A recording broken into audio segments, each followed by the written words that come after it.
Hello and welcome to the Philippines. There's lots of videos out there about cost of living in the Philippines. We're going to talk about some realistic issues here and some price ranges for different areas, different things that you are going to encounter. So you might want to get a paper and pencil and write some of this down, uh, just to give you an idea, and then you can plug your numbers in there. First of all, obviously, you're going to want to know what your budget is. How much money will you have on a monthly basis? You need to start someplace in planning. And I know many of us, I went through this for a couple of years, uh, penciling in budgets that I saw online and trying to adapt them to my lifestyle. And anyway, um, I've been asked if you can live on $500 a month, US dollars a month here. And obviously, the answer is yes, until you can't. And we'll talk about that also. First off, housing is going to be probably one of your biggest expenses. And there's a wide range in living expenses, apartments, condominiums, higher-end condominiums, high-rises, huts out in the jungle. You have boarding houses. Many people in town, Filipinos, live in boarding houses. It ranges anywhere from a very small spot on the floor to throw a mat and live, a little bit of space to put your belongings in, uh, to a larger room in a house, uh, like a one of the bedrooms in a house, and that's your boarding house, your room, and it may be maybe as large as a small hotel room. Many of those people spend anywhere from 2,000 pesos a month to 3,000 pesos a month, and they're usually unfurnished. Most of you are not going to want to live in that type of place, but if you're on an extremely tight budget, you could do that.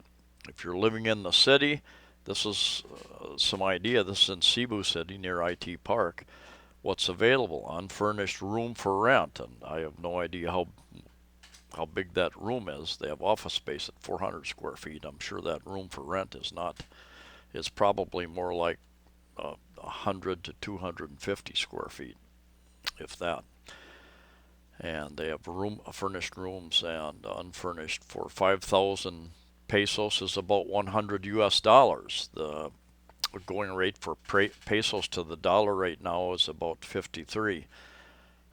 You don't get that when you exchange your money. You get closer to 52 pesos or 51 pesos by the time you look at all of the charges involved in with your ATM cards, drawing out money or getting it shipped to you.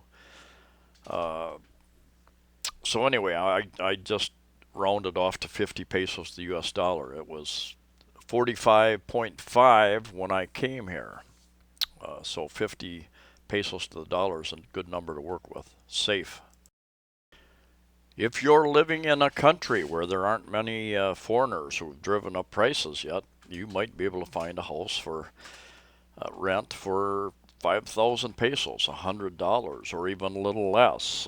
I found basically a cabin, a room on a smaller island, Siquijor.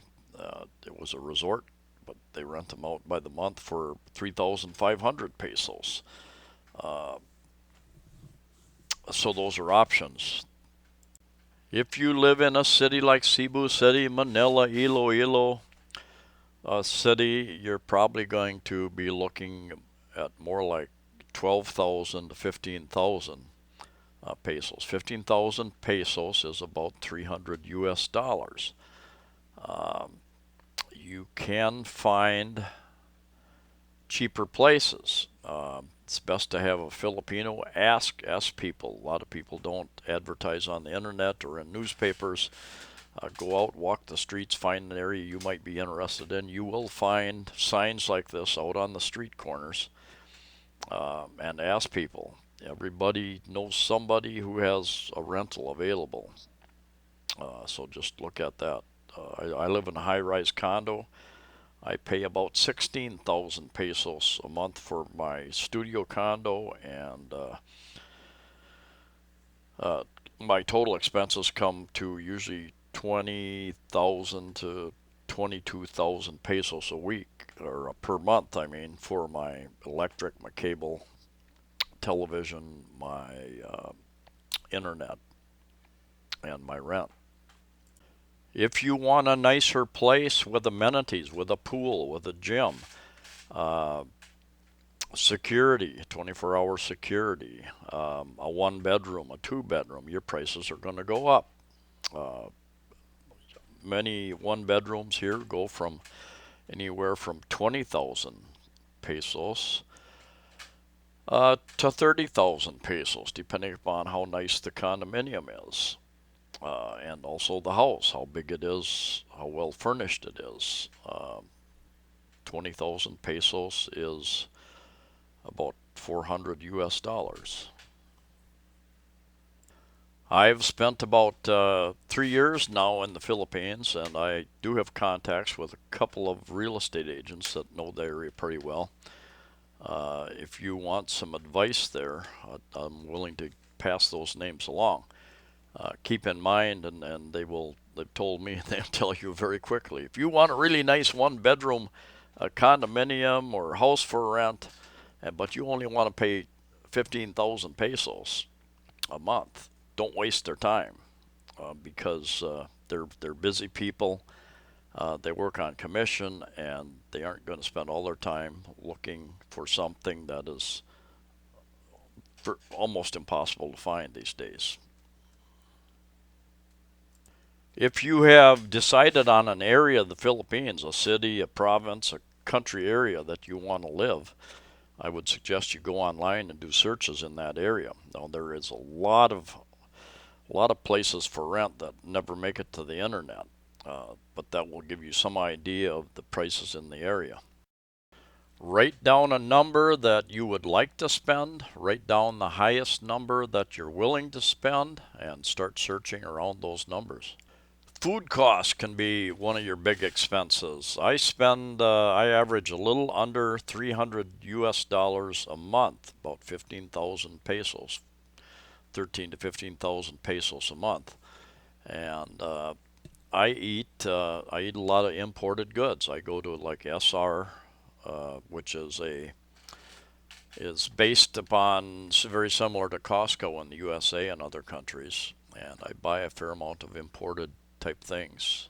My hamburger, mixed nuts, different oils that I cook with. I buy the higher end grapeseed oil, avocado oils, and so I spend more than the average person. I've had people tell me that they spend, for two of them, they spend less than half of what I spend. I buy black rice instead of white rice. That's usually about twice as much as white rice, but I don't eat that much. So over the course of months, it doesn't really add up to that much per day. You can eat out for right around 100 pesos per meal, per person, and that's not the meal when I go out to like a fast food place. It usually costs me about 140, 160 pesos, closer to $3. 100 pesos would be 2 US dollars. So I'm spending more. When I go out to lunch or dinner, it usually costs me 250 to 400 pesos, uh, $5 to $8 for me to eat out. And it's not that I'm eating that much more, I'm just eating better food, and I'm eating what I want to eat. I think a safe range for most people for food would be 10,000 to 15,000 pesos, 200 to 300 US dollars. But there again, depends on your lifestyle. If you're going out to the more expensive places to eat, if you're buying lots of uh, rice instead, you can adjust that up or down. Electric rates could be another one of your big expenses. It could be more than your rental costs in some areas. For instance, Comotus Islands, and I think there are other islands that operate primarily on a diesel generator. Very, very high electric rates. And I was told on Comotus Island that my electric rate uh, could be 6 to 10,000 pesos per month, or more than what the average rental would be over there. There again, it's going to depend on how much electric. Do you have a little refrigerator, big refrigerator? Are you going to run the air conditioning a lot or just a couple hours a day? Uh, my average electric, I've lived in 4 different condominiums here. Buildings are not insulated for the most part. So these big concrete walls, they heat up during the day, and if you're getting the afternoon sun, that they can give off that heat through the night. I probably use less air conditioning than the average person. My average bill has probably been about 2,000, between 2,000 and 3,000. 2,000 pesos is about 40 US dollars. My neighbor, my British neighbor next door for several months, he's not used to the hot and humid weather and used his AC much more than I did. I've seen his bill for several months, and it was closer between 5,000 and 6,000 pesos a month. So he was paying where I was paying probably average $50 a month. He was paying between 100 and 120 a month. A friend of mine who was here for I think 5 months or so, he said he ran his unit quite often. He didn't have the sun beating on his walls nearly as much as some people do. So that helped, but I think his average was closer to 4,500. He was getting pretty close to that $100 per month range. So plug in a number that you're comfortable with and work around it. Use a fan when you can. It took me 6, 7 months to acclimate to this weather. I probably like it a little warmer than the average person. I lived in the desert in Arizona. I was very comfortable with low humidity, 80 to 85 degrees, and my temperature in my house when I sleep, I cool it down a bit, and usually when I wake up, it's about 80 degrees, and I'm comfortable with that with the fan blowing on me. Your electric rate will vary by where you live, how big a place you're in, obviously how much you run the AC, how big a refrigerator you have, whether it's energy efficient, if you've got a lot of other electronic running as well. Keep in mind, most places are not insulated here, so if your building or your side of your wall is getting a lot of sun, it's going to heat up. It's going to transfer that heat into your living quarters during the day and night. If you can find some shade, if you can find a place that faces, like I get the east sun rising, and by noon I no longer have sun hitting my walls, so that helps me a little bit. Any relationship, boyfriend, girlfriend, is going to cost you money wherever you are in the world over time. It's just part of the deal. And you should plug a number into your budget to account for that, depending upon how much, what kind of lifestyle you have, what kind of lifestyle they have. If you're going to get involved with their family, many Asian cultures are very family oriented, especially in the Philippines. And as you travel and visit them, gift giving is very much part of the culture. Even small trips in the country, people bring back something from that area, something with the name of that town or that resort, and so it all adds up. It might just be chocolate. Chocolate is a very big thing. There's every bus station and ferry station has little places where you can buy souvenirs. It all adds up over time. Plug a number into your budget for that. Entertainment can be a big expense here, depending upon your lifestyle and how often you go out, where you go out. A lot of movies cost anywhere from $5 to $6. Some cost quite a bit more than that. Some cost a little bit less if you get in on the the budget, matinees, that type of thing. But you've got your cost of going out, doing whatever. It all adds up, especially if you have other individuals with you who depend upon you buying. Plug a number into your budget and then try to stick to it. You are probably going to have medical and dental expenses while you're here, if you're here for a very long time at all. And you should budget for that. Put a number in, and I would suggest budgeting in at least 50 to 100 US dollars a month into that.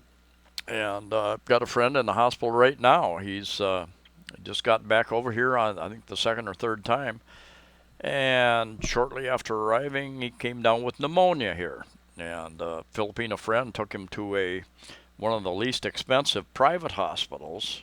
And I think the hospital room is $40 a day. But he's in there for several days. I saw a copy of the bill up till then, and it was about 30,000 pesos, about 600 US dollars. Now, he may luck out. His wife's health care policy may pay for part of that. That's what the hospital told my friend. But I was under the understanding that a wife's policy no longer covers foreigners. They are married, but that you have to have your own policy. So we'll see how that turns out. That may cover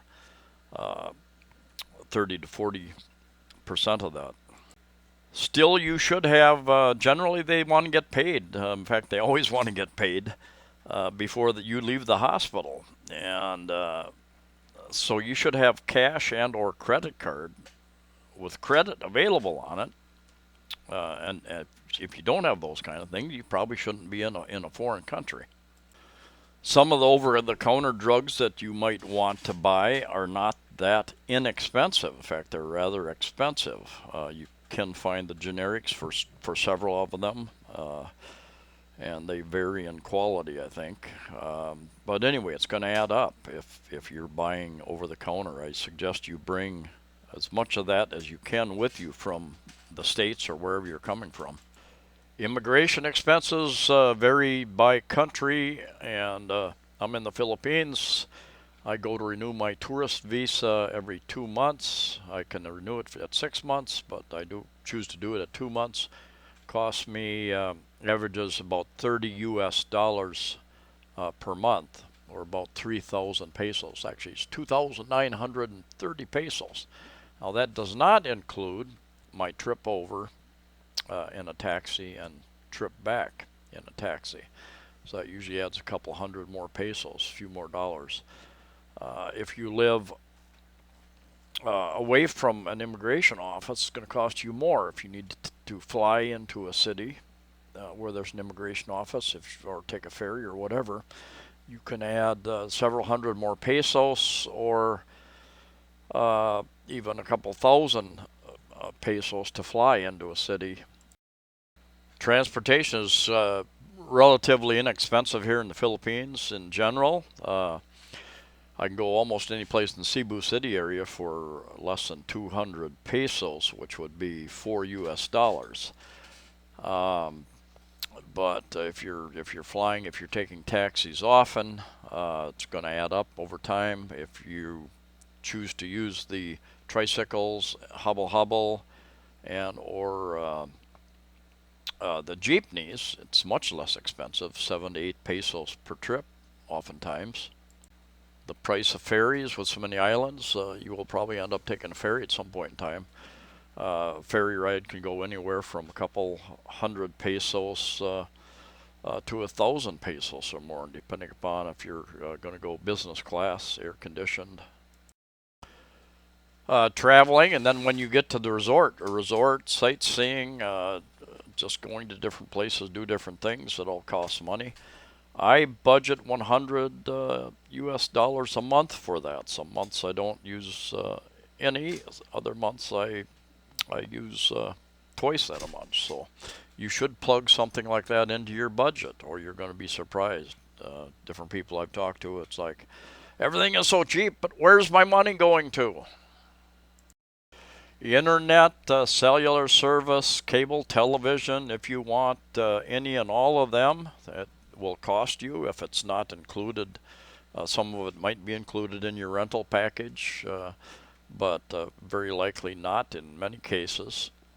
You can try to get by with Wi-Fi different places. That will vary greatly by where you're at. I would say budget about 2,500 or about 50 US dollars per month. It could be less than that. You could get by with for less than that. It could be more than that, depending upon what you require. But you need to start with a number to see if it fits in your budget. I would start at 2,500 and work from there. Understand that a lot of these companies, if you're going to sign up for cable television or uh, internet, that they require a 2 and many times 3-year contract, and it will cost you several months of fees to break that contract. So it's always better to get the landlord to furnish that for you. There are a number of other expenses that could be small or great as you travel. Clothes, shoes, hats, different things, suntan lotion, different things like that. That I didn't include. Water, bottled water is relatively inexpensive here unless you're buying the really small little bottle to carry with you. But it's all manageable. I pay 15 pesos per week for 5 gallons of water. So that's fairly small. My water bill that I use in my condo, there again, the bill is about 200 pesos, $4 a month. Very inexpensive. My living expenses are much less here in the Philippines than they would be back in the USA. And you can live a lot less than what I live on. You can live on a lot more than what I live on. But I suggest you make a very realistic budget. Look at what you have available, and you don't want to be caught in a country if you don't have enough money to live there. If you're going to have an emergency and you're going to run out of money, you're going to create all sorts of problems for yourself and your family and friends. And you may lose some friends over that also. Start asking people for money. And remember, you can live for $500 a month in the Philippines until you can't. So take into consideration all the different factors and have a plan A, B, and C in case things don't go quite as planned. Anyway, thanks for watching and listening. Please subscribe. Please share the video. Please have safe travels wherever you're at, and we'll see you next time.